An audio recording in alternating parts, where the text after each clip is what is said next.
Bonsoir à toutes, bonsoir à toutes. Merci d'être là pour ce séminaire sur les transformations de la structure sociale contemporaine de la Fondation Gabriel Péri. Donc, l'objectif de ce séminaire, comme son nom l'indique, c'est d'essayer de prendre la mesure de diverses transformations qui affectent et qui structurent la société française contemporaine.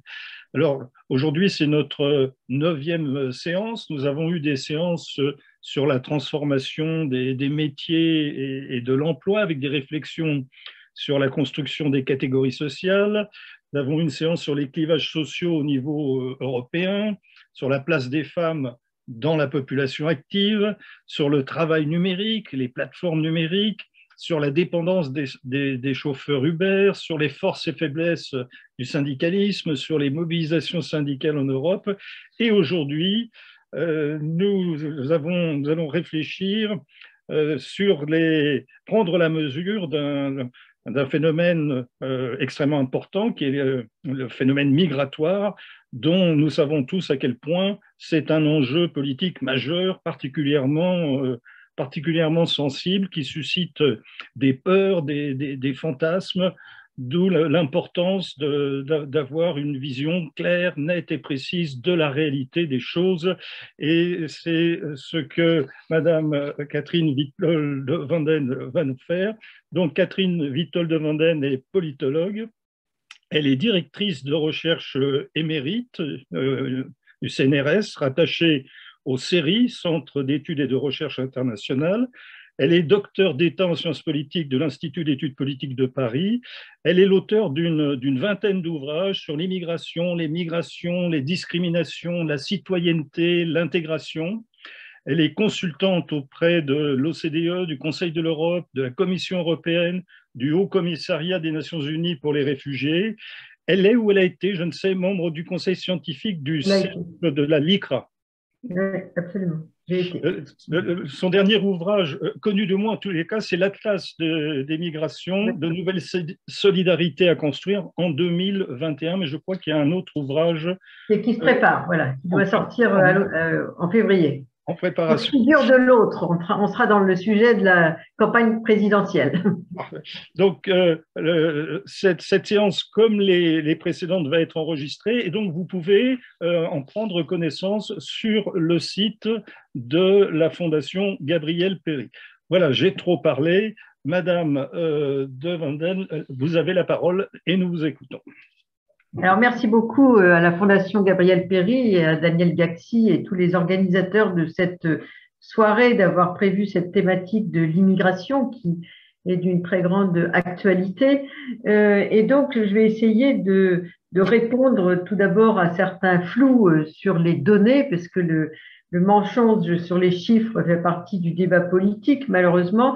Et je vais essayer de retracer l'histoire d'un pays, la France, qui est un vieux pays d'immigration, même si la plupart des Français n'en sont pas toujours conscients.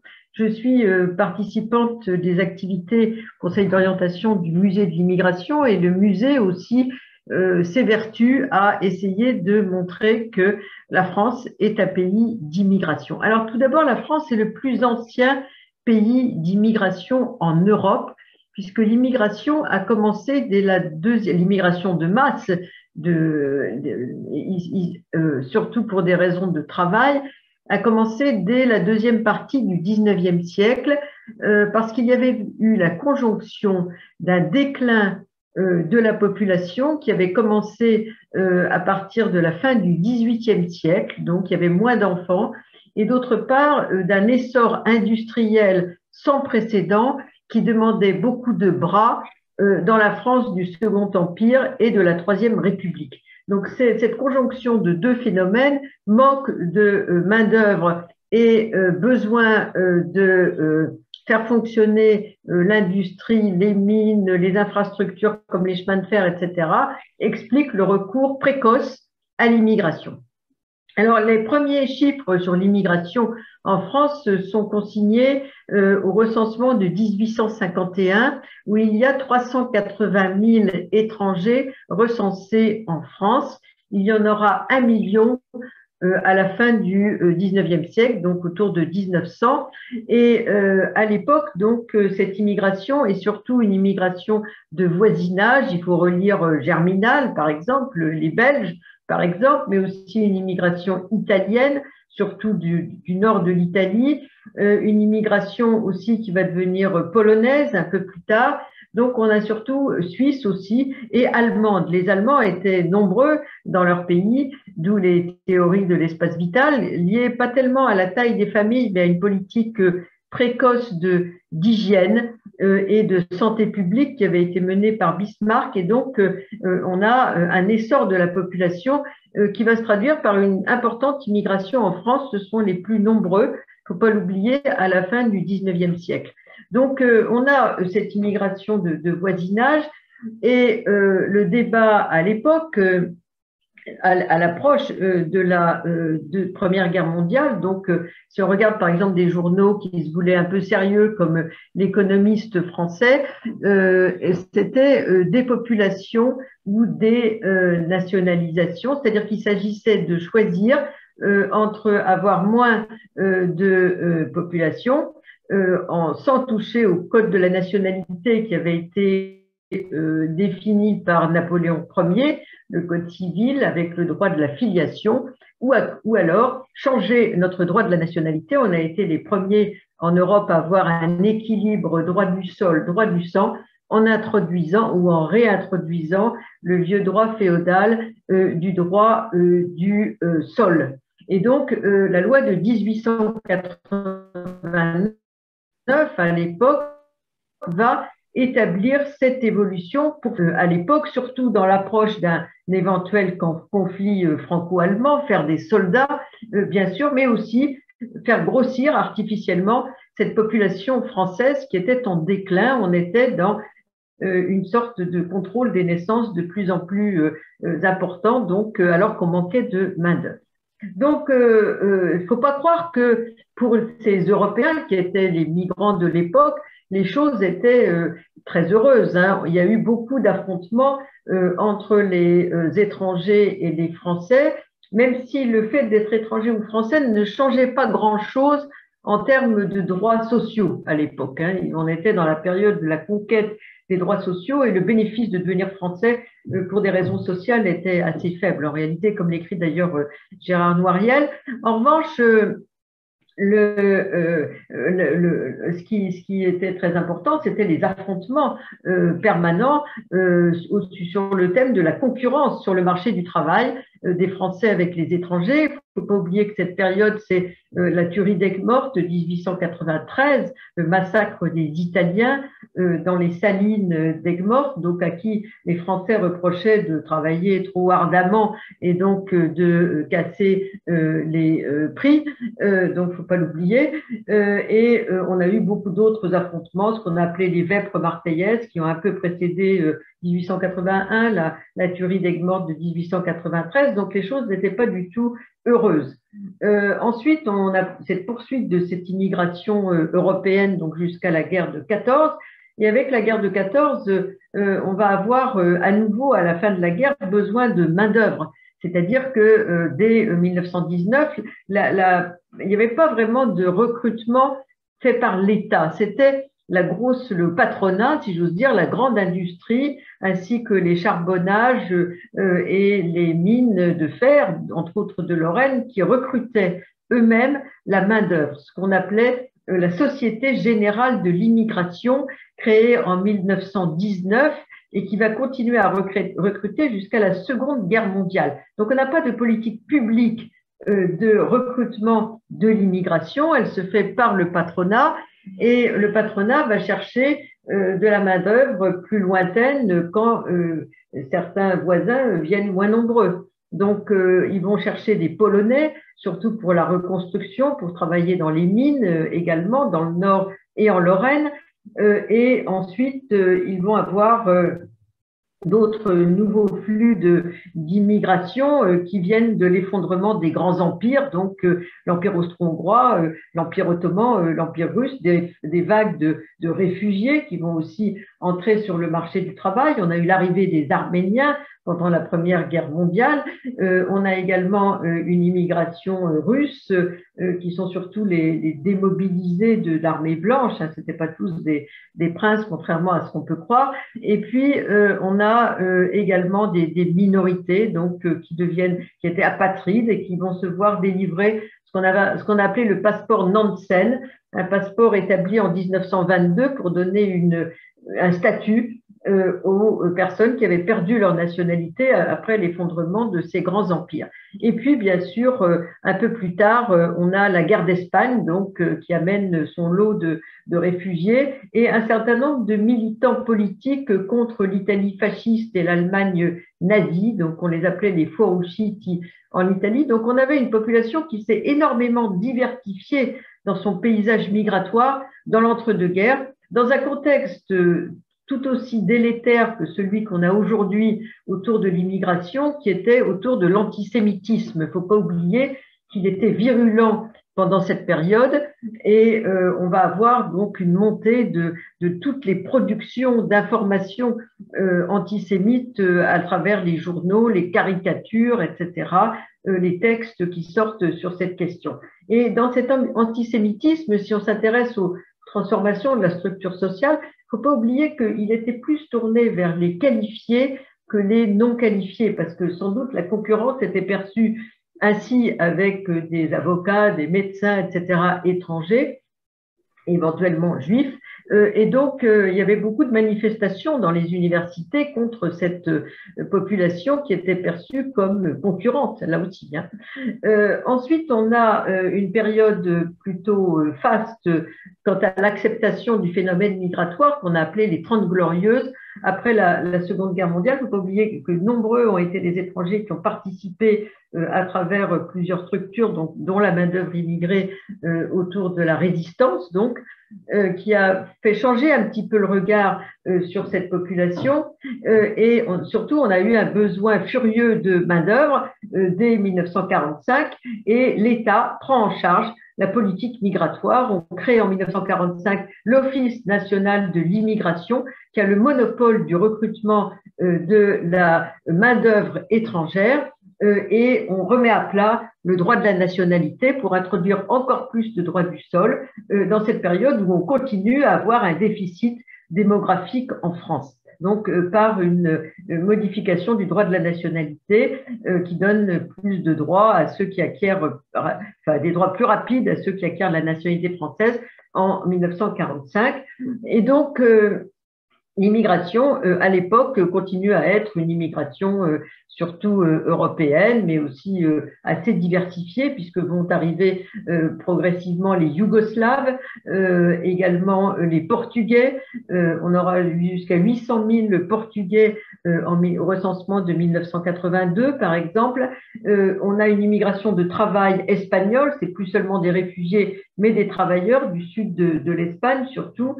Et puis une migration italienne qui se poursuit, même si elle diminue progressivement avec l'entrée de l'Italie dans la communauté européenne et donc un changement de profil de ces migrants. Et donc, et puis l'immigration maghrébine, il ne faut pas oublier que contrairement à une idée reçue, l'immigration algérienne était ancienne, elle date de la fin du 19e siècle, c'était une migration de travail qui était contrôlée par le ministère de l'Intérieur français et elle se poursuit. Il y avait la liberté de circulation puisque l'Algérie c'était la France et puis on a eu dès les années 60 une immigration marocaine et tunisienne qui va lentement démarrer pour devenir plus importante dans les années qui suivent et une immigration subsaharienne qui va démarrer presque au moment de la fermeture de l'immigration de travail en 1974. Valéry Giscard d'Estaing devient président de la République. À l'époque, le thème de l'immigration était peu politisé, il ne faut pas l'oublier. Moi, j'ai fait même ma thèse là-dessus, hein, dépolitisation et politisation du phénomène migratoire. Les employeurs étaient beaucoup plus actifs dans la définition de la politique migratoire qu'ils le sont aujourd'hui, où on les entend très peu. et les syndicats étaient également beaucoup plus présents, mais il n'y avait pas vraiment de débat d'opinion sur le phénomène migratoire parce que l'immigration était peu visible en réalité. Les gens étaient confinés dans le monde de l'usine, du café, du foyer ou des bidonvilles pour ceux qui travaillaient dans l'industrie, et ceux qui étaient dans l'agriculture, on les voyait quasiment pas puisqu'ils étaient à la campagne, dans les logements assez précaires. Donc, ils ne croisaient pas véritablement les nationaux, sauf ceux qui éventuellement travaillaient dans le bâtiment, qui ont construit l'essentiel des infrastructures de cette période de croissance, 1945-1974, et qui ont aussi construit les fameuses tours et bars, qui étaient destinées non pas à eux, mais à des nationaux, et qui progressivement, avec le départ des nationaux de ces grands ensembles, ont été le lot des familles d'immigrés. Donc, la politisation, moi j'aurais tendance à dire de la présence migratoire, elle apparaît surtout au tournant des années 80. Il ne faut pas oublier qu'aucune loi n'a géré l'immigration entre 1945 et 1980. Et même en 80, il y a eu une furtive loi Bonnet qui a été votée sous Valéry Giscard d'Estaing à la fin de son mandat, mais qui n'a jamais été appliquée, puisqu'ensuite on a eu un changement de majorité en 80. Donc, un coup de téléphone par téléx, par réunion informelle entre les pouvoirs publics, la direction de la population et des migrations, qui avait été créée en 66, mais aussi avec le patronat, les syndicats, etc.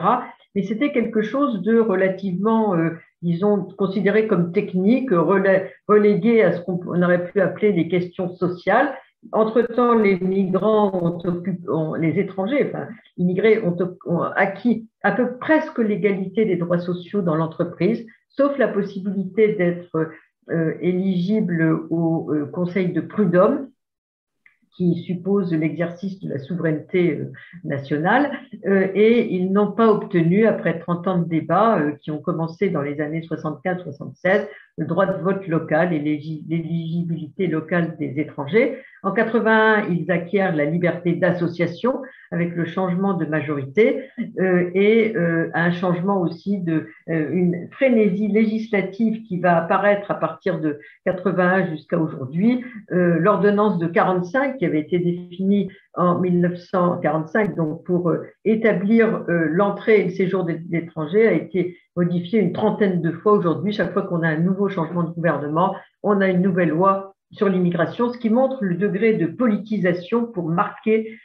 sa place dans ce débat. Mais j'aurais tendance à dire la politisation, véritablement, elle commence avec les élections municipales de Jean-Marie Le Pen à Dreux, enfin de son parti, et là on a une accélération de cette montée de la thématique migratoire, surtout à l'extrême droite. On a en même temps une politisation des migrants et des jeunes issus de l'immigration, ce qu'on appelait les secondes générations. La marche des beurs date également de 83. Il ne faut pas l'oublier, la création de SOS Racisme 1984, France Plus 1985.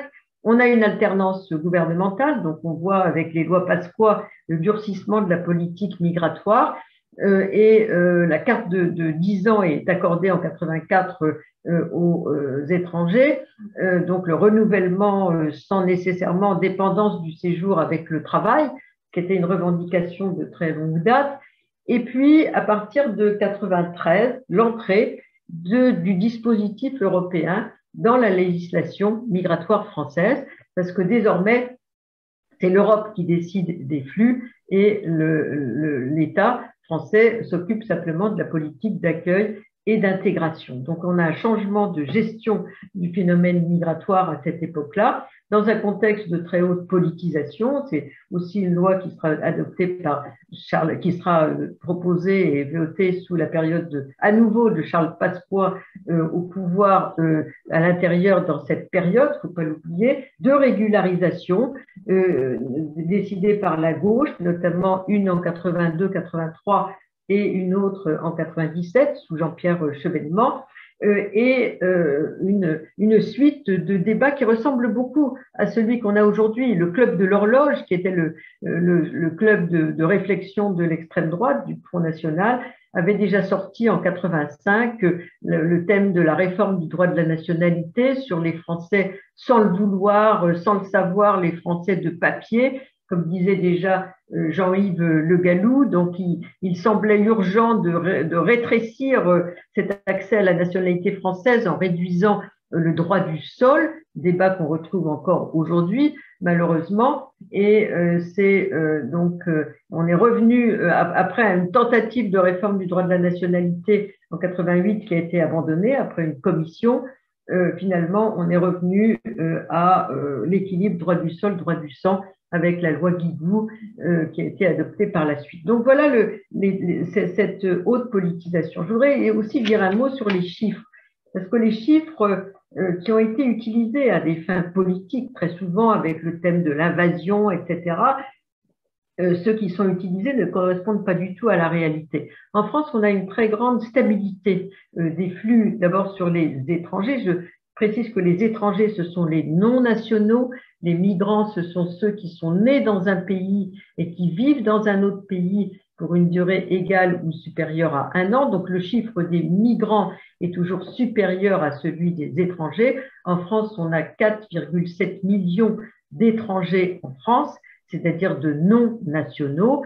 On a beaucoup de doubles nationaux également avec les générations issues de l'immigration, mais le nombre de migrants, si on prend les chiffres des Nations Unies, donc, est un peu plus élevé que celui des étrangers, puisqu'on est autour de 7,8 millions d'étrangers en France, mais c'est très peu comparé à beaucoup d'autres pays européens. Je rappelle que l'Allemagne donc a 11 millions d'étrangers sur son territoire. Je rappelle également que certains pays ont des proportions très élevées d'étrangers, même s'ils n'en ont pas énormément. Le Luxembourg, par exemple, 47,9% d'étrangers. Je ne parle pas de la Suisse, qui n'est pas dans l'Union européenne, mais je rappelle qu'elle a près de 40% d'étrangers.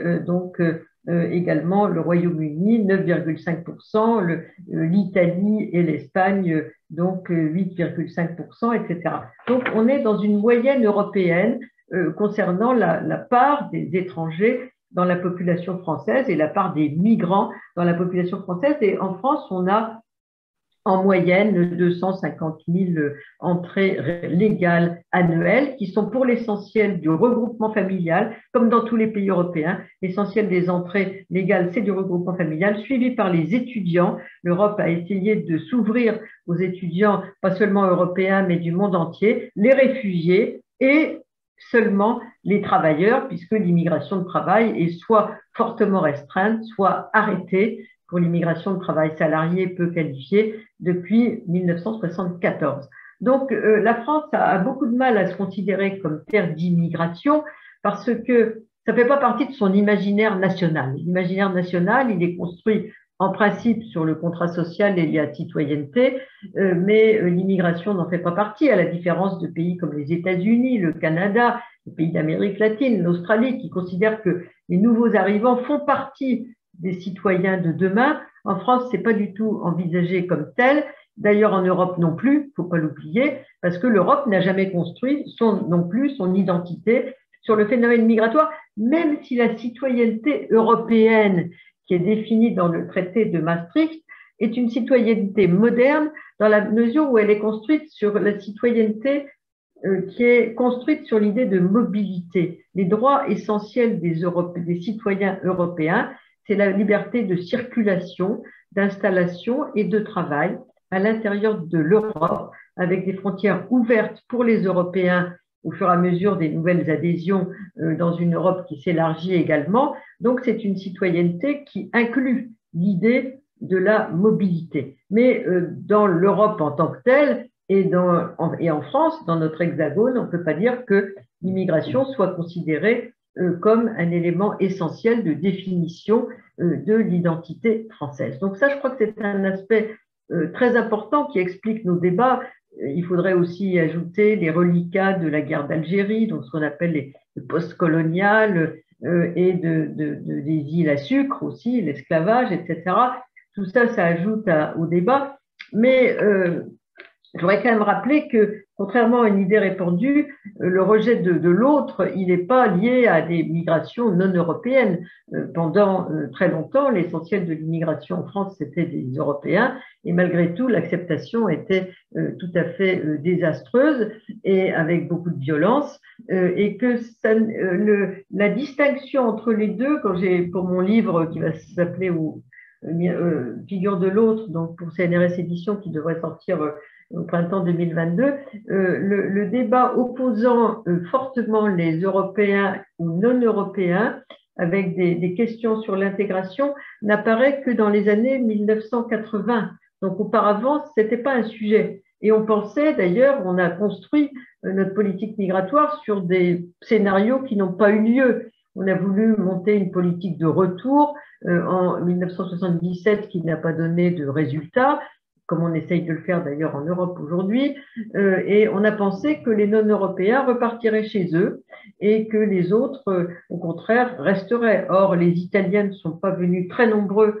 après la Deuxième Guerre mondiale pour s'installer, parce que c'était le début du décollage économique de l'Italie. Les Espagnols et les Portugais ont peu bénéficié des politiques de retour à partir du moment où leur régime se démocratisait. Et donc, on a eu l'inverse de ce qui était prévu, c'est-à-dire une installation, une sédentarisation des familles de non-européens, alors que les autres, progressivement, accédaient à la liberté de circulation et allaient et venaient donc en France et dans leur pays. Donc voilà quelques éléments. La France est le premier pays d'Europe pour le nombre des populations de culture musulmane, même si, contrairement à une idée répandue, la pratique n'est pas aussi importante que certains le disent. Ce qui est surtout pratiqué, c'est quelques symboles de convivialité, notamment le ramadan, les interdits alimentaires, etc. Mais malgré l'influence des pays du Golfe et aussi d'autres pays de culture musulmane qui structurent l'islam en France, comme le Maroc, on est dans une pratique qui ressemble un peu à celle en termes de régularité de la pratique des autres religions en France. Autre caractéristique, donc, c'est que le débat sur l'intégration est presque entièrement occupé par l'importance des Maghrébins. Parce que si on additionne les différentes nationalités qui sont sur notre territoire, je rappelle que les Portugais sont les plus nombreux, mais les trois nationalités, Maroc, Algérie, Tunisie, constituent un ensemble qui est lié à l'histoire de la France, à son histoire coloniale, et donc le débat est très, très orienté vers ces populations qui eux-mêmes sont très actives dans le débat associatif pour lancer des thématiques relatives à l'intégration à travers le mouvement associatif civique, entre autres, qui a perdu beaucoup de sa force, mais qui était très important jusqu'aux années 95, alors qu'en Allemagne, c'est l'immigration turque qui donne le ton quant au débat sur l'intégration, par exemple. Ailleurs, ça va être les gens du Commonwealth au Royaume-Uni, etc. Chaque pays a ses immigrés qui eux-mêmes, par leur histoire, leur forme d'organisation sociale, structurent les thématiques de l'intégration. Donc, je voulais signaler également cet aspect-là. Je voulais insister aussi sur les thématiques relatives à la fois au marché du travail et aux réfugiés, parce qu'il y a beaucoup d'idées reçues en la matière. Le marché du travail est extrêmement segmenté en France et dans tous les pays européens, comme ailleurs d'ailleurs. Et donc, les étrangers ne sont pas des concurrents sur le marché du travail des nationaux. De toute façon, pour ces nationaux, il y a déjà des systèmes disons, de préférence à l'emploi, puisque on a la préférence européenne à l'emploi qui existe depuis 1994, et pour un étranger entre légalement sur le marché du travail, il faut qu'aucun national ou européen soit candidat sur le même poste, ce qui réduit beaucoup l'idée de la concurrence entre les étrangers non européens et les nationaux sur le marché du travail. Et d'autre part, les réfugiés, donc aujourd'hui, qui sont un sujet très important, les réfugiés entrent lentement sur le marché du travail parce qu'il faut déjà faire la demande d'asile, obtenir le statut et entrer sur le marché du travail Donc, on a un phénomène qui est retardé par rapport à l'arrivée des personnes. Je voudrais également parler de la question du ressenti et de la réalité, puisqu'il y a un ressenti sur ce que certains ont appelé, disons, l'insécurité culturelle. Un de nos collègues politistes a utilisé ce terme. C'est vrai que dans un certain nombre de quartiers, les modes de vie ne sont plus ceux de la classe ouvrière française, mais ces quartiers étaient déjà des quartiers de relégation ouvrière et de gens qui étaient désocialisés dans le passé, il ne faut pas l'oublier, depuis la fin du 19e siècle. Il faut regarder les chansons d'Aristide Bruand et les descriptions de Zola de ces quartiers, donc il ne faut pas croire que c'était magnifique dans le passé. Et le ressenti, c'est surtout la visibilité. Ce qui a surtout changé, c'est la visibilité de la présence, parce que pendant très longtemps, l'immigration, comme je vous ai dit, était peu visible de la plupart des gens parce qu'ils étaient relégués dans le monde du travail. Et beaucoup ne restaient pas nécessairement quand ils pouvaient aller et venir. Ils repartaient chez eux à la retraite. Certains le font encore aujourd'hui, assez nombreux d'ailleurs, mais le vécu avec l'idée que le fait de vivre ensemble nécessite la pratique de l'islam pour soi-même et pour sa famille, par exemple, des quartiers avec les foulards, avec des librairies musulmanes, le prêt-à-porter musulman, etc., change la physionomie. Les boucheries halal, tout ça, ça a été analysé depuis 20 ans par des gens comme Rémi Levaux, avec qui j'ai travaillé, Bruno Etienne, Jocelyne Césari et beaucoup d'autres, donc c'est pas nouveau, ou Gilles Kepel, donc c'est un phénomène qui existe depuis maintenant plus de 30 ans, hein, une visibilité différente, effectivement, mais souvent dans ces quartiers, les travaux qui ont été menés dans ces banlieues montrent qu'il y a aussi une population française âgée qui continue d'habiter dans ces quartiers, soit urbains, déclassés, soit dans les périphéries urbaines de toutes les villes de France, mais auparavant c'était des bidonvilles. Hein. Donc voilà, on a une évolution dans ce sens. Les perspectives, ça va être la poursuite du phénomène migratoire qui ne sera pas massif, qui sera un phénomène lent et continu, qui correspond au mouvement de mondialisation, même si les politiques menées sont extrêmement dissuasives, répressives, militarisées, avec des quantités de morts aux frontières, ce qui est la réalité aujourd'hui. On n'arrêtera pas les phénomènes migratoires parce qu'ils correspondent à un phénomène d'entrée en mobilité du monde lié d'ailleurs non seulement à la mondialisation, mais à l'interdépendance du monde et à la fluidité des échanges. Et donc, le Sud est entré en mouvement et donc il faut vivre avec et voir les choses avec rationalité et non pas dans le déclinisme ou l'idée qu'on va renvoyer tous les gens dans leur pays. Donc, je vais peut-être m'arrêter là pour ce qui est de ce premier tableau, si j'ose dire. Peut-être que Daniel Gacti a des questions à me poser sur des thèmes qu'il n'aurait pas vu traiter de ma part.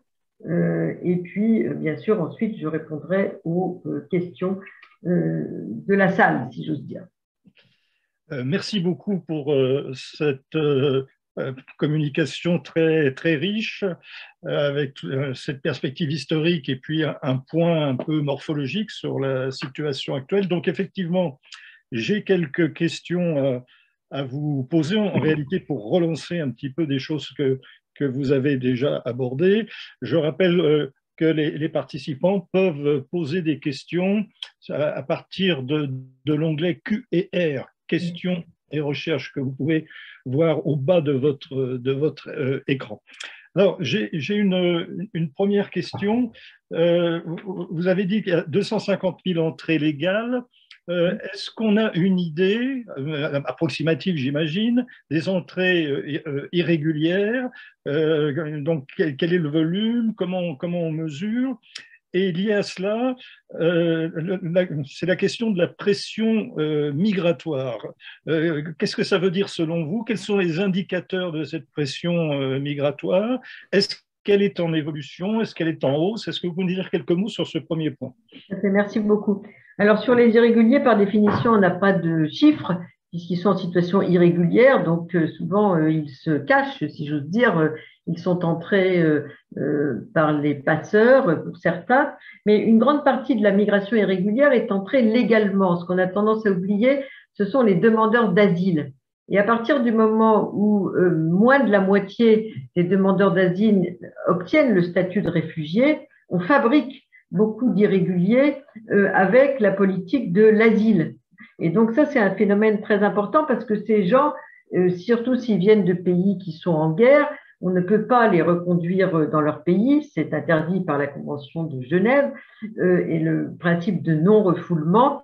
Donc ils restent sur le territoire, souvent dans une situation d'irrégularité, ce qu'on appelle les ni expulsables, ni régularisables, mais on les garde jusqu'à ce que, travaillant au noir, ils se fassent régulariser, donc au bout d'un certain temps. Donc ça, c'est un premier aspect. Ensuite, dans les autres irréguliers, on a d'autres gens qui sont entrés légalement comme touristes et qui prolongent leur séjour aussi. Là aussi, on n'a pas des chiffres très, très précis en la matière. Et puis, on a également des mineurs isolés, par exemple, qui ont atteint l'âge de la majorité et qui sont restés sur le territoire alors qu'on considère qu'ils n'ont pas de raison de rester sur le territoire une fois qu'ils ont été, ils ont fini ils ont atteint l'âge de la majorité. Donc tout ça, ce sont des gens qui sont entrés légalement. Hein. Une grande partie de la migration irrégulière est entrée légalement sur le territoire, plus ceux qui entrent, qui sont passés par la Libye, la Méditerranée, Gibraltar, etc., et qui sont entrés d'une autre manière sur le territoire. Mais ça n'est pas la majorité. Donc ça, c'est le premier point. Alors sur la pression migratoire, c'est très difficile à apprécier parce que ça dépend de l'évolution du monde comme il va, comme aurait dit Voltaire, et notamment on peut se dire qu'effectivement au sud de l'Europe, on a sur la rive sud une population qui est plus jeune, l'âge médian en Europe il est de 41 ans, qui sépare en deux parties égales la population, l'âge médian au Maghreb il est de 25 ans, en Afrique subsaharienne il est de 19 ans, donc on est une population beaucoup plus jeune, sensiblement plus pauvre, avec un taux de chômage des jeunes qui est souvent très élevé. Donc ça, c'est le paysage qui est autour de nous, si j'ose dire. Et puis, on a des conflits. Les conflits, c'est très difficile à prévoir, notamment l'ampleur de certaines crises, comme la crise syrienne, par exemple, ce qu'on a appelé la crise des réfugiés. 1,2 million de personnes sont entrées en Europe en 2015, donc c'était pas prévisible de cette manière. La crise afghane, l'Afghanistan est le pays qui a produit le plus de réfugiés en 40 ans, depuis 79, les débuts de l'occupation soviétique jusqu'à la prise de Kaboul du mois d'août dernier. Donc 6,5 millions d'Afghans ont quitté leur pays. Il ne faut pas oublier que la plupart d'entre eux sont allés dans les pays voisins comme l'Iran et le Pakistan.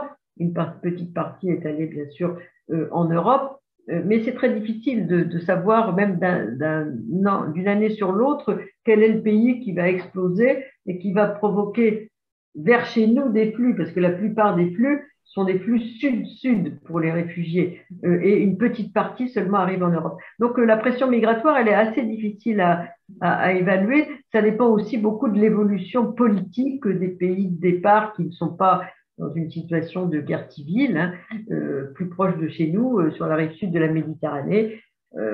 Ça aussi, c'est très difficile à prévoir. Donc, on ne peut pas vraiment dire pression migratoire. Ce qu'on sait, c'est que on est dépendant de la main-d'œuvre. On l'a vu avec la crise de la Covid. On a eu des secteurs qui étaient complètement donc à l'arrêt parce qu'on n'avait plus de main-d'œuvre, les gens ne pouvaient plus arriver. Donc ça a été démontré dans tout ce qui est l'agriculture, la garde des personnes âgées, etc.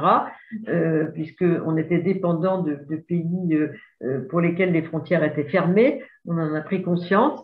Et d'autre part, on est très conscient aussi que si on ferme les frontières aux étudiants, on se prive des forces vives du monde entier. Donc l'Europe a fait un grand effort pour essayer d'ouvrir la migration et le marché du travail aux étudiants, même si on avait une circulaire Guéant malencontreuse en 2011 qui interdisait aux étudiants d'accéder au marché du travail, ce qui était assez curieux.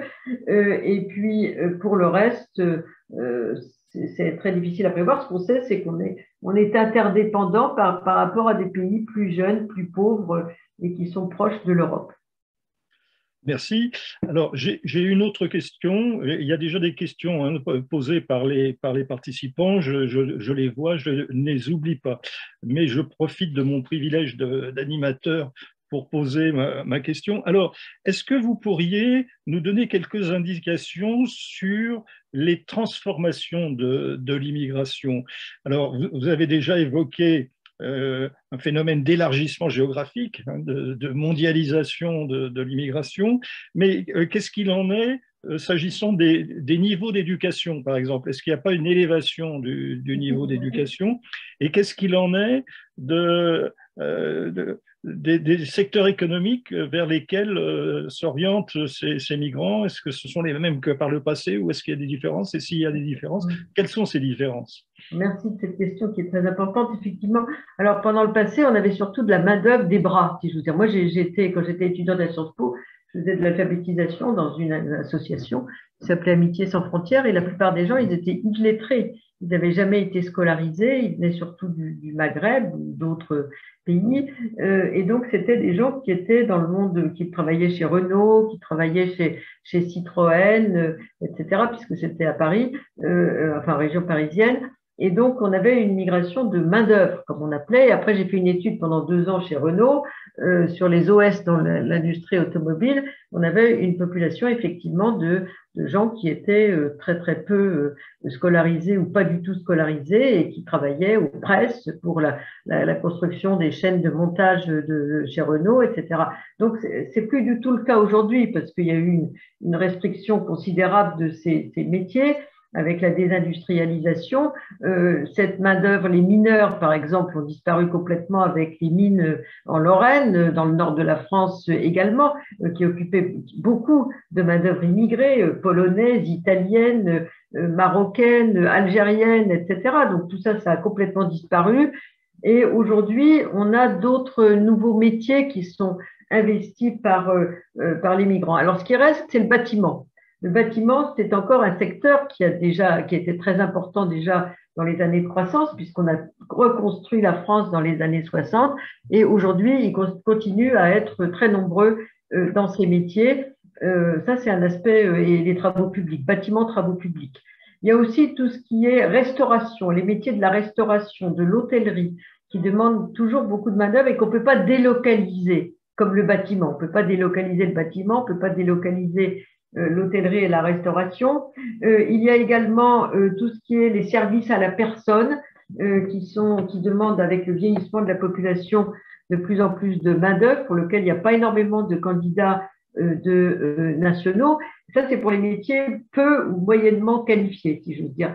Et puis après, on a des métiers plus qualifiés qui sont la maintenance informatique, par exemple, les profs de technologie, de mathématiques, parfois dans les établissements scolaires, parce que les gens qui ont été formés dans ces matières essayent parfois de partir dans le secteur privé quand les postes sont mal payés. Donc, pour prendre mon exemple, mes enfants étaient dans un lycée parisien et ils n'ont jamais eu de prof qui soit français en mathématiques, en technologie, en informatique, parce que c'est des métiers qui sont assez mal payés et qui étaient donc investis par des spécialistes, des professeurs souvent contractuels, marocains, subsahariens, etc., compétents d'ailleurs dans ces matières, les profs français étant partie de ce secteur où ils étaient assez mal payés. On a également alors après, on a des métiers beaucoup plus qualifiés dans la recherche, par exemple. En France, on a aussi une émigration importante des chercheurs italiens parce qu'ils ont un accès assez facile à la langue française. Et donc, par exemple, au CNRS, on recrute beaucoup d'Italiens. On a même parmi les chercheurs de Sciences Po, hein, un certain nombre. Et donc, toute l'Europe du Sud est en train de migrer, une sorte d'exode des cerveaux vers l'Europe du Nord. C'est pas tellement dit parce que c'est un sujet sensible en Europe, mais ça, c'est aussi une migration tout à fait importante que l'on trouve dans tous les secteurs de la recherche, aussi bien la recherche qu'on appelle dure, la physique, les mathématiques, etc., que la recherche en sciences humaines, par exemple. Hein. Les Portugais, les Espagnols, les Italiens, les Grecs sont très, très nombreux dans les laboratoires de recherche européens, comme la France, mais aussi du nord de l'Europe. Donc ça aussi, c'est un phénomène qu'on trouve. Donc il y a une très grande variété, puis surtout la créativité. Moi, ce que je vois, c'est au musée de l'immigration, on a essayé de montrer la créativité de ces étrangers dans des secteurs où finalement les Français parfois ont peur de s'engager parce que c'est risqué, les secteurs de l'art, du spectacle, de la mode, etc. On a énormément d'étrangers. Une grande partie des grands couturiers français sont des étrangers, des chanteurs, etc. Donc là aussi, ça a créé une grande diversité avec des thématiques apportées par des gens qui avaient un regard extérieur sur la société française et qui ont pu en faire bénéficier dans leurs créations diverses. Donc, l'immigration, c'est quelque chose de très, très large dans tout le spectre du marché du travail. Le secteur médical également, non? Bien sûr, Oui. on manque énormément de médecins, surtout de médecins de campagne. Aujourd'hui, il y a des mairies rurales qui recrutent des Bulgares et des Roumains en les salariant par la commune pour s'assurer un médecin, disons, en permanence dans des endroits qui sont complètement désertifiés au point de vue médical. Et cet emploi qualifié ne génère pas de réaction xénophobe, à la différence des années 30. Voilà, c'est ça l'inverse. C'est tout à fait l'inverse parce qu'aujourd'hui, il y a une sorte de crispation sur la visibilité de l'islam dans les quartiers, etc. Et ces gens, même s'ils ont une culture musulmane, ils sont invisibles en termes d'appartenance culturelle et on considère leur qualification, effectivement. Alors, il y a de nombreuses questions, donc je vais me censurer, je ne vais pas poser les questions que j'avais prévu de vous poser. Donc, je vais les prendre dans l'ordre. Donc, Madame Michèle Leclerc-Olive vous demande que signifie la notion de visibilité lorsque, pour la police, les jeunes d'origine étrangère sont plus visibles que les autres dans les couloirs du métro. Ouais, très bonne question, merci beaucoup. Alors moi, j'ai été 6 ans à titre bénévole à la Commission nationale de déontologie de la sécurité, c'est-à-dire qui examinait les bavures policières et les plaintes, il ne faut pas l'oublier, qui est l'ancêtre, un des ancêtres de la fonction du défenseur des droits. Donc entre 2003 et 2009, donc on auditionnait les victimes et les auteurs présumés de ces discriminations institutionnelles. Et ce qu'on remarquait, ce qui a été avéré par d'autres études qui ont été faites ensuite, c'est que la visibilité, c'est la conjonction de plusieurs phénomènes. C'est-à-dire le fait d'être déjà black ou arabe comme aspect extérieur, le visage, ça compte, mais aussi le mode d'habillement, par exemple. Si on s'habille avec jeune, si j'ose dire, en tenue de sport avec une capuche sur la tête, qu'on est en groupe aussi, et que on se promène dans des quartiers, comme on dit, sensibles, on a plus de chances de se faire interpeller que si on est blanc avec un attaché-caisse sur la voie publique dans un autre quartier. Et parfois aussi, le fait que ces personnes considérées comme visibles se promènent dans un quartier dit aisé peut susciter le doute de la part des policiers parce qu'ils vont se dire qu'est-ce qu'il fait dans ce quartier-là? Est-ce que c'est quelqu'un qui vient pour un attentat ou pour un cambriolage? Donc, c'est pas nécessairement une garantie que de se promener dans ces endroits. Et puis alors, dans le métro et dans les trains, surtout le métro, pourquoi est-ce qu'on interpelle souvent les gens qui sont dits visibles, c'est-à-dire les caractéristiques que je vous ai données, la couleur de la peau, le mode d'habillement, en groupe, etc. C'est, dit-on, pour repérer des sans-papiers. Jamais on a trouvé vraiment beaucoup de sans-papiers dans ces contrôles d'identité, mais c'est une façon d'intimider, de montrer que la police est là. ce qui constitue d'ailleurs dans beaucoup de quartiers une exacerbation de l'exaspération de la part des populations qui y habitent, parce que certains sont contrôlés 4 fois par jour et savent très bien que les policiers les connaissent, mais les policiers, qui sont souvent des gens jeunes, pas très habitués et un peu peureux dans les quartiers où ils s'aventurent professionnellement, ils vont essayer de marquer leur présence par les contrôles d'identité. Donc les contrôles d'identité, c'est souvent l'ennemi, si j'ose dire, de la paix sociale dans ces quartiers, et ça ne sert pas à grand-chose en réalité, parce que jamais on a trouvé un sans-papier à travers les contrôles d'identité. La plupart de ces personnes contrôlées ne sont ni immigrés ni étrangers. La plupart sont des deuxième génération ou troisième génération. De temps en temps, il peut y avoir des migrants, mais c'est très rare. En fait, c'est juste montrer sa présence dans les quartiers, donc par des formes qui les exaspèrent. Alors, deuxième question de Monsieur Gérard Guénifet. Comment classez-vous les travailleurs détachés dans l'immigration depuis Saint-Nazaire, où beaucoup construisent les paquebots depuis l'année 2000? Alors, ce sont effectivement souvent des migrants, encore que, parce que pour être migrant, il faut être non seulement né à l'étranger, donc un déplacement géographique, mais vivre pendant 1 an au minimum dans le pays d'accueil. Certains ne le sont que pour la période de leur tâche, si j'ose dire, de leur mandat, et donc ils ne sont pas toujours très longuement sur le territoire, et ils sont dans la juridiction, enfin le droit de l'entreprise qui les a recrutés. Donc en fait, très souvent, et c'est pour ça qu'il y a eu des quantités de débats là-dessus, la directive Bolkestein, le débat sur le plombier polonais, etc. Ils sont souvent, quand ils sont employés par une entreprise, et surtout par une grosse entreprise, ils sont là parce que ils ont le salaire du pays d'origine, si l'entreprise appartient à un pays d'origine, et ils n'ont pas la législation sociale nécessairement du pays d'accueil. Donc c'est souvent tout bénéfice pour ceux qui les emploient. C'est ce qu'on appelle de la sous-traitance.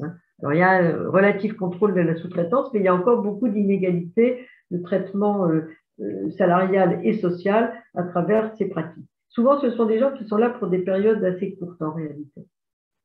Alors, autre question de Hélène Caratas. J'aurais voulu savoir, est-ce qu'il y a un chiffre sur les immigrés politiques en France? Et surtout, c'est à partir de quelle année que la France a reçu plus les immigrés politiques, non pas économiques? Alors, je ne sais pas ce que c'est que moi j'ai fait ma thèse sur les immigrés à la politique en France, mais les immigrés politiques, je ne sais pas ce que c'est. Ce sont les réfugiés. Est-ce que ce sont les réfugiés, des gens qui viennent parce qu'ils sont chassés de la situation politique de leur pays? Oui, je pense que ça doit être ça. Oui. Je pense que c'est ça. Le chiffre des réfugiés à l'échelle mondiale, je rappelle qu'on a 82 millions de réfugiés, dont simplement 26 millions ont le statut de la Convention de Genève à l'échelle mondiale. Et en France, on a eu, il y a 2 ans, on avait 120 000 demandeurs d'asile, donc pour appeler ça des immigrés politiques, même si tous ne viennent pas pour des raisons politiques, parfois pour des raisons sociales. Ce que dit aussi la Convention de Genève, par exemple, pour aujourd'hui, l'orientation sexuelle peut être considérée comme un facteur de venue et de maltraitance dans le pays d'origine. Le sexe, les femmes, l'excision, etc., ça peut être une raison acceptée pour demander l'asile, par exemple, ou la religion, l'appartenance religieuse, l'appartenance ethnique. Donc, ça n'est pas uniquement pour des raisons politiques que l'on peut se constituer demandeur d'asile. Mais les chiffres, la France a eu beaucoup de demandes d'asile suite au système de Dublin, c'est-à-dire des gens qui avaient échoué dans une première demande dans un pays, souvent l'Allemagne, tentent leur chance en France. Aujourd'hui, on a plutôt une décrue du nombre de demandeurs d'asile en France. Et donc, depuis la crise de la Covid. Vous pouvez donner un ordre de grandeur? Oui, on a autour de 60 000 demandes. Très bien. Alors, une question de Hassiba Cherifi, je la lis. Si les Européens ne soutenaient pas les dictateurs en Afrique et au Proche-Orient, il y aurait moins de flux migratoires vers l'Europe. De plus, l'ingérence de la France en Syrie et en Libye, notamment, a aggravé ce phénomène.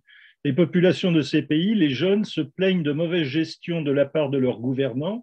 Ils resteront chez eux pour peu qu'on les aide à se développer. Alors, je suis d'accord avec le début du propos, et vous avez bien fait de le soutenir. Il y a une grande responsabilité, pas seulement de la France, mais des pays européens et de beaucoup d'autres pays dans le monde, comme les États-Unis, dans la déstabilisation d'un certain nombre de pays qui n'allaient pas très bien non plus, il faut dire les choses comme elles sont, et surtout une certaine, disons, complaisance, parce que beaucoup de pays, dont la France, préfèrent la stabilité à l'incertitude de l'évolution politique de ces pays, eh bien, on a tendance à soutenir des régimes qui durent longtemps, même s'il y a beaucoup de violations des droits de l'homme dans ces pays, disons, quelque chose qu'on ne sait pas très bien comment ça va évoluer. Donc, la stabilité, et avec certains pays, donc on les entretient dans des relations stables avec les pays européens, et surtout une certaine complaisance aussi quand on fait du commerce avec eux, quand on leur vend des armes, etc. Il ne faut pas oublier que tout ça, ça n'est pas très favorable, surtout aux jeunes, avec des taux de chômage très très élevés chez les jeunes, parfois 40-60% de chômage dans certains pays africains. Donc ça, vous avez complètement raison. En revanche, il y a beaucoup de facteurs qui expliquent le départ. Hein. Le départ, c'est souvent, bien sûr, la situation politique, mais aussi l'absence d'espoir. Moi, quand je vais dans certains de ces pays, ce que disent les jeunes, c'est chez nous, il y a pas d'espoir. Moi, je veux réaliser mon projet de vie, et chez moi, rien ne se présente parce qu'il y a le chômage, parce que celui qui est au pouvoir, il est là depuis 30 ans, etc.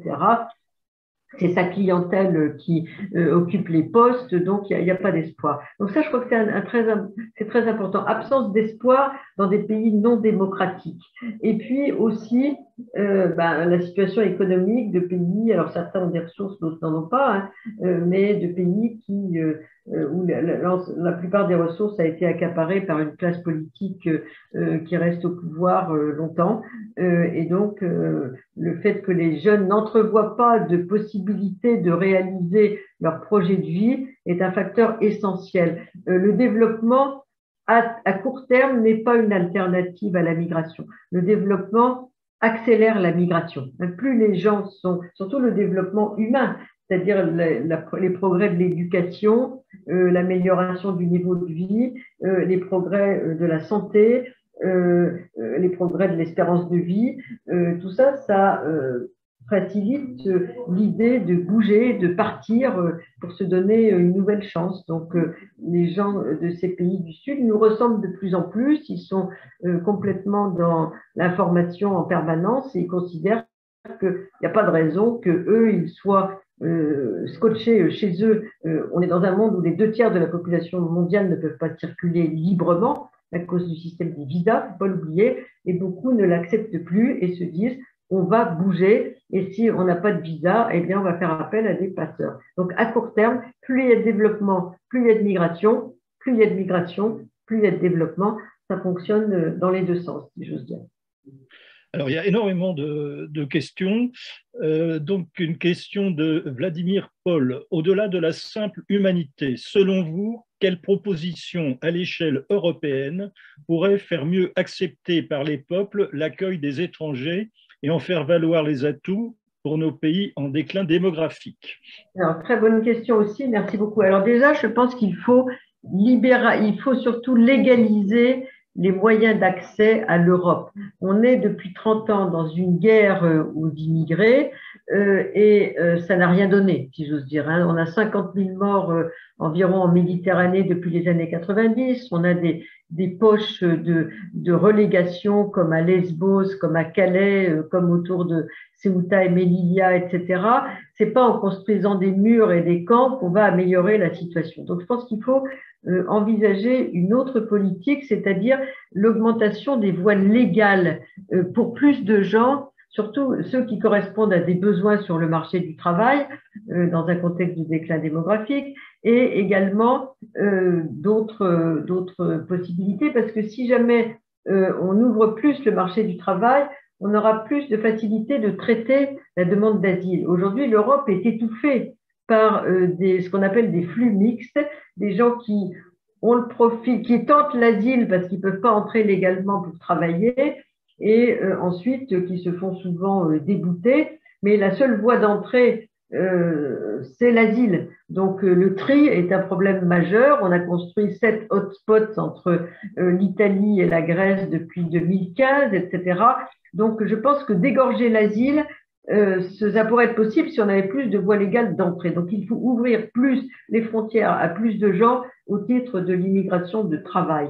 Ça, je pense que c'est un aspect essentiel qui commence tout juste à apparaître dans les agendas du Parlement européen. Certains rares députés européens sont aussi sur cette longueur d'onde, si j'ose dire, ce qui permettrait de… Et puis surtout ne pas créer la figure de l'indésirable. C'est-à-dire l'idée qu'il faut dissuader, donc leur rendre la vie impossible, c'est dramatique pour l'opinion publique parce que ce sont des gens qu'on n'héberge pas, donc ils dorment dehors. Ils n'ont pas le droit de travailler, donc ça donne l'idée fausse d'ailleurs qu'ils vivent des prestations sociales parce que quand ils arrivent, ils n'ont rien. Ensuite, s'ils sont demandeurs d'asile en France, on donne très difficilement accès à la possibilité de travailler qui existe pourtant depuis une directive européenne de 2014, alors qu'elle est largement pratiquée en Allemagne et au Royaume-Uni. Donc la figure de l'indésirable est largement créée par les pratiques publiques à l'égard de ces nouveaux arrivants au nom de plus on les accueille mal, moins ils viendront, au nom de éviter l'appel d'air. Et ce genre de politique crée un rejet parce qu'on a l'impression de gens qui sont des indésirables à nos portes et donc ça crée la peur. Donc je pense que si on prend l'exemple de l'Allemagne, où on a donné la possibilité de travailler aux demandeurs d'asile, où ils ont été accueillis par la population et où ils ont contribué à la croissance économique, ne serait-ce qu'en 2015, 0,3% de produit intérieur brut de plus avec l'accueil des réfugiés, ben, ceux qui viennent, ce sont des consommateurs, donc ils contribuent aussi à la richesse nationale et ça permet donc de faire mieux accepter la population en les insérant mieux avec plus de cours de langue. En France, on est très en retard par rapport à l'Allemagne sur les cours de langue. On peut constater que dans le débat pour la succession de la chancelière, il y a eu pratiquement rien sur la thématique de l'immigration et que le parti politique d'extrême droite AfD est en déclin parce que l'immigration est mieux acceptée et mieux insérée dans le tissu économique et social allemand, avec beaucoup plus d'immigrés, puisque c'est le pays qui a le plus d'immigrés en Europe qu'en France. Une question de Adrien Grandami. Avez-vous des enquêtes sur les projets, les profils, l'état d'esprit des migrants qui prennent le risque de traverser la Méditerranée? Sont-ils majoritairement non francophones? Leur offre-t-on des cours de français et sur les règles et usages républicains? Alors, ils n'ont pas de cours de français puisque je rappelle que ces personnes, si elles sont arrivées irrégulièrement, n'ont aucun droit à leur arrivée, sauf si ce sont des mineurs, parce que les mineurs, il y a donc la Convention internationale sur les droits de l'enfant de 1989 qui oblige les États d'accueil à prendre en charge les mineurs, même si ce n'est pas toujours fait dans la réalité, la plupart donc sont beaucoup de francophones effectivement, mais pas uniquement. Les gens qui sont à Calais, c'est plutôt des anglophones parce qu'ils ont l'intention d'aller en Angleterre, mais c'est vrai qu'on a plutôt une migration de sans-papiers francophones, sauf pour les réfugiés où on a des gens qui viennent aussi du Proche et du Moyen-Orient qui sont plutôt anglophones. Leur intention, c'est d'échapper à une situation de crise grave chez eux. Ça, c'est la première chose. Souvent, ils se considèrent moins en danger à traverser la Libye qu'à rester, par exemple, en Afghanistan. Et puis après, ils ont un projet, soit de rester en France, soit d'aller dans un autre pays. Souvent, ce qui les motive, c'est de rejoindre leur famille. Il y a beaucoup de diaspora transnationale construite par la migration et eux, ils ont le projet, quand ils sont arrivés dans un pays européen, d'aller jusque là où ils peuvent être accueillis et travailler, donc souvent là où ils ont des compatriotes. Alors, une question de Jean Hamoud. Pourquoi on limite l'approche de ce phénomène à l'ère de l'État-nation en négligeant que l'histoire de l'humanité n'est que l'histoire de l'immigration collective, individuelle, forcée, pacifique, etc. C'est vrai, c'est un très large sujet, en partie traité par Bertrand Badi, qui dit que le monde de l'État-nation est un monde terminé. En même temps, le droit international se fonde sur l'État comme acteur essentiel des relations internationales. Et c'est vrai que la législation, même si en Europe, elle se fait pour les flux migratoires à l'échelon européen, elle est aussi gérée, disons, par l'État-nation. Donc, on est dans un monde d'États qui, dans un sentiment de ces États de perdre une partie de leur souveraineté, parce qu'aujourd'hui, ils ne sont plus nécessairement souverains économiquement, notamment, eh bien, on a une sorte de remontée du souverainisme autour de symboles traditionnels de la souveraineté, comme la gestion des frontières, le contrôle de la population, la définition de la langue nationale, de la culture nationale, etc. Donc, tous ces et le contrôle de l'immigration. Donc, tout ce qui est symbole de la souveraineté est particulièrement apprécié des nationalistes, mais aussi des États qui veulent donner l'illusion ou continuer à contrôler ce qu'ils peuvent encore contrôler dans un contexte beaucoup plus mondialisé et où ils perdent des pans entiers de leur souveraineté dans cette mondialisation ou dans cette européanisation. Alors, dans le prolongement, une question de Ramadan Konaté. Les politiques publiques en matière d'immigration n'oscillent-elles pas entre principes universels d'une part et lois hostiles d'autre part? Oui, tout à fait. On est dans un équilibre instable entre les deux, parce qu'on a certains principes universels pour certains types de migrants, notamment les réfugiés, bénéficient d'un régime international universel, qui est la Convention de Genève de 1951. Donc là, ils ont, alors que les migrants économiques ou le regroupement familial n'ont pas il n'y a pas de statut international des migrants. Il y a une convention de 1990 sur les droits de tous les travailleurs migrants et de leurs familles des Nations Unies, mais elle n'a été signée que par 56 États, tous du Sud. Les États du Nord n'ont pas voulu la signer parce qu'elle reconnaît certains droits aux sans-papiers. En revanche, la Convention de Genève est surtout signée par les pays du Nord. Il y a une cinquantaine de pays du Sud qui ne sont pas signataires de la Convention de Genève, même si souvent ils tolèrent chez eux les réfugiés. Alors, une question de Roxane Baudillon. Dans les médias, nous entendons de plus en plus parler de la migration climatique future. Oui. Est-ce déjà une réalité actuelle et commence-t-on à penser cette problématique? Si oui, quelles sont les pistes étudiées? Ah, très bonne question aussi. Alors, ça concerne peu la France, sauf les territoires ultramarins, comme on dit, parce que les questions, les déplacés environnementaux, c'est surtout des migrations sud-sud. Et les trois quarts sont des migrations internes à leur propre pays. Et c'est d'ailleurs la raison pour laquelle ce sont certes des migrations forcées, mais qui n'ont pas été acceptées par le Haut-Commissariat aux réfugiés comme population potentiellement réfugiée, parce que souvent, ce sont des gens qui sont forcés de partir, mais qui vont dans leur propre pays. Donc, pour l'instant, c'est des déplacés environnementaux qui sont une cinquantaine de millions à l'échelle mondiale, mais pour lesquels les experts du climat prévoient autour de 200 millions à la fin de ce siècle, compte tenu des problèmes climatiques, sont sans aucun statut. Et donc, ça, c'est un sujet très important, effectivement. Et ce sont des gens qui souvent vivent du milieu naturel, c'est-à-dire de la pêche, de la chasse, de l'agriculture, etc., et qui, en cas de catastrophe, montée des eaux, désertification, disparition des îles, cyclones, tornades, etc., vont dans un milieu naturel qui ressemble à celui qu'ils avaient connu, souvent dans leur propre pays. Donc, ce sont les plus pauvres. Hein. Les migrants sont rarement les plus pauvres parce qu'ils ont un projet, ils vont payer des passeurs. Les autres, là, sont les plus pauvres. Donc, ils vont pas loin.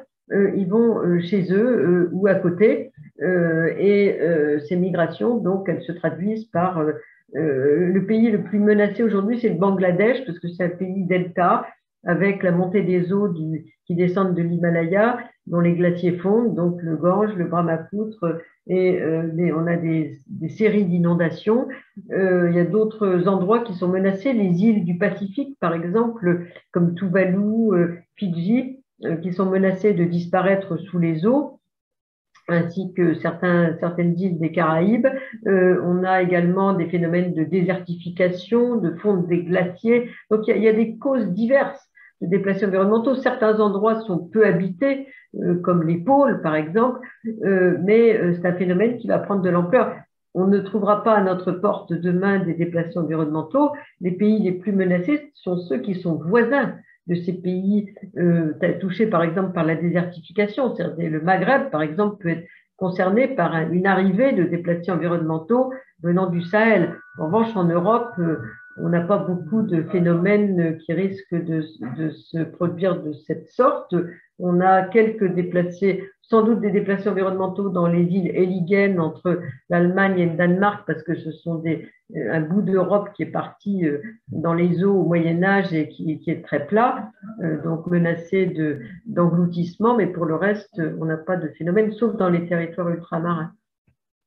Alors, une question longue de Jean Delahaye, donc qui pose, je crois, à partir d'un cas particulier, un problème général. Donc, je vais lire cette question, elle est un peu longue.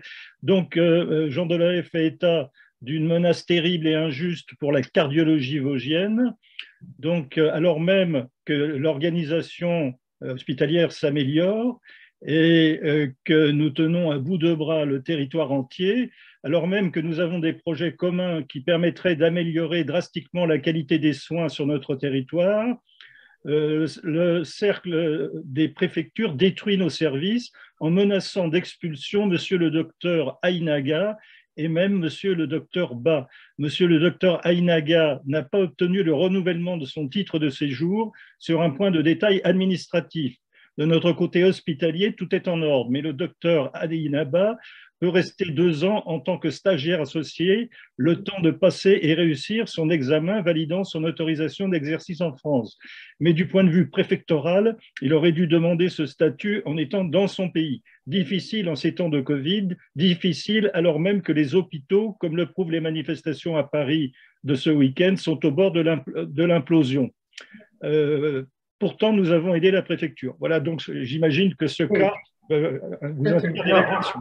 On a beaucoup de cas de cette nature qui tiennent au pouvoir discrétionnaire de l'administration. Parce que d'un côté, on a le dispositif européen pour les entrées, on a la loi nationale qui régit l'entrée et le séjour, puis après, on a l'application par les préfectures. Et c'est là qu'on a un pouvoir discrétionnaire, souvent dissuasif et répressif. Et moi, je vais souvent faire des débats dans des associations et dont les gens se passent leur temps à essayer de débrouiller des situations comme celle-ci qui sont complètement aberrantes parce que tel préfet qui a voulu faire du zèle a malencontreusement, disons, s'est opposé au prolongement du séjour de tel ou tel pour une erreur de procédure qu'on aurait ratée. J'espère que ces deux médecins ou étudiants en médecine sont fortement soutenus par les associations parce que c'est les associations qui font pression souvent sur les préfectures en appelant à l'opinion, en saisissant les journaux, etc., et la population locale pour essayer de débrouiller les situations. Je rappelle que l'affaire la plus aberrante du même genre, c'était la condamnation de Cédric Héroux, un agriculteur qui avait hébergé gratuitement des gens qui traversaient dangereusement les Alpes entre l'Italie et la France.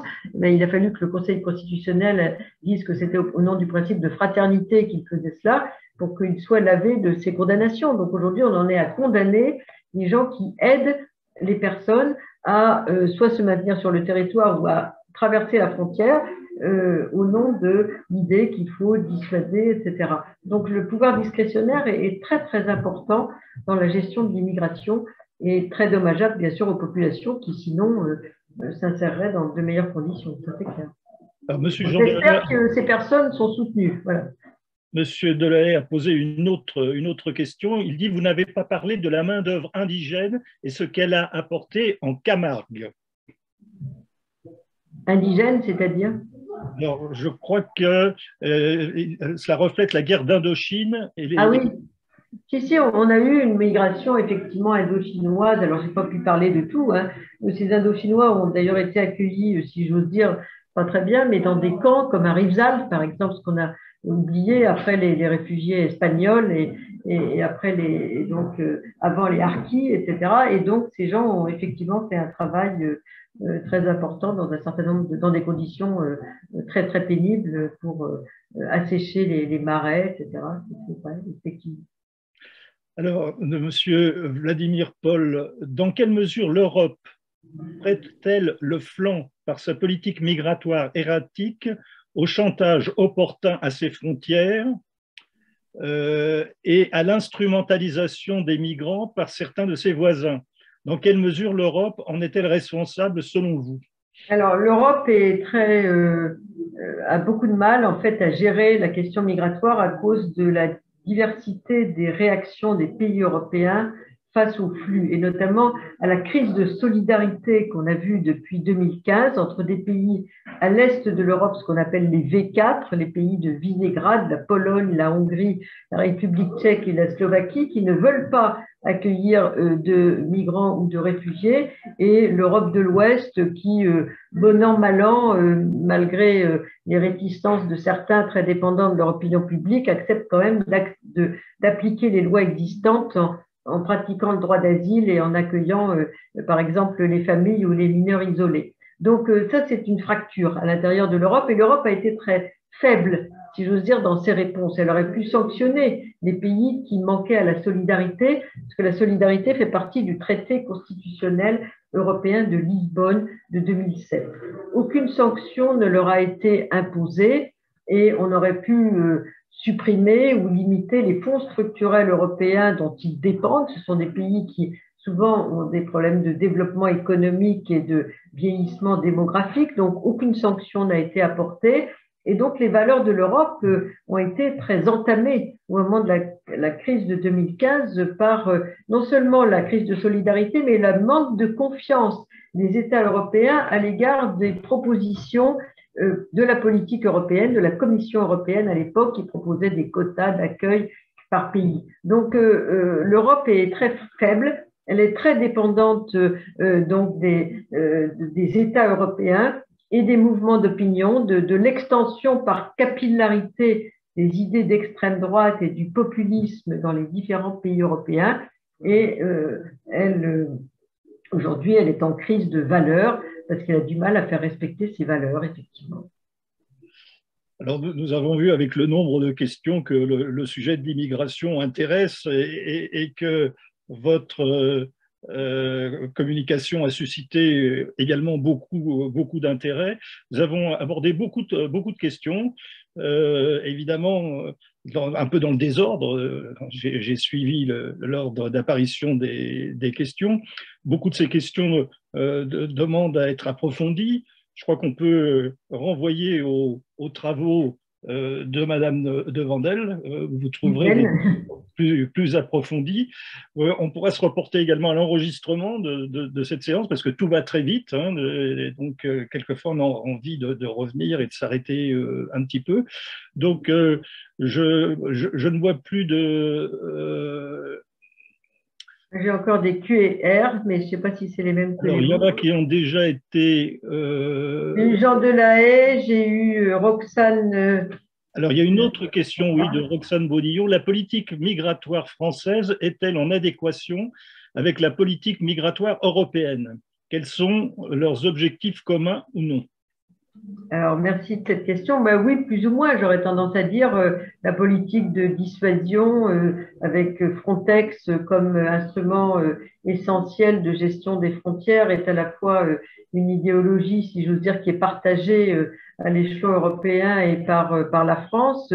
La France a du mal à elle, en même temps, accepte de mettre en œuvre le droit d'asile, ce qui est bien sûr les objectifs de Bruxelles. On respecte plus ou moins les accords de Dublin, etc. On est dans et on renforce les frontières extérieures de l'Europe avec Schengen. Donc la France est pleinement dans le contexte européen, à la fois dans son approche sécuritaire, mais dans la mise en œuvre aussi des traités qui régissent la gestion de l'immigration et de l'asile. Et parfois, on pourrait dire malheureusement, parce que ça empêche une certaine, disons, inventivité pour sortir d'une politique qui aujourd'hui est en crise quand même depuis 30 ans. Bien, vous devez être fatigué par ce feu de questions sur des sujets très divers. Je crois que nous allons rester là. Moi, j'aurais eu des questions à vous poser, mais bon, c'est sur différents points un peu techniques. Donc, comme nous avons abordé des grands sujets, je ne vais peut-être pas les poser. Donc, je ne vois pas de questions nouvelles. Donc, en tous les cas, je crois que nous devons maintenant conclure cette séance en vous remerciant très sincèrement pour cette communication très, très riche. J'espère qu'elle va aider ceux qui vous ont écouté à pouvoir mener un débat plus serein sur cette question de l'immigration. Donc, merci, merci beaucoup, très, très sincèrement. Et merci aussi à tous les participants qui ont été très nombreux et qui sont restés jusqu'au bout, ce qui est assez rare. Merci à tous et bonne soirée. Alors, merci à vous d'avoir mené le débat. Merci pour toutes les questions qui enrichissent effectivement le périmètre de nos thématiques. Et donc, j'espère que ça permettra d'avoir une approche plus sereine, plus rationnelle et plus réaliste d'un sujet qui est malheureusement malmené en ce moment.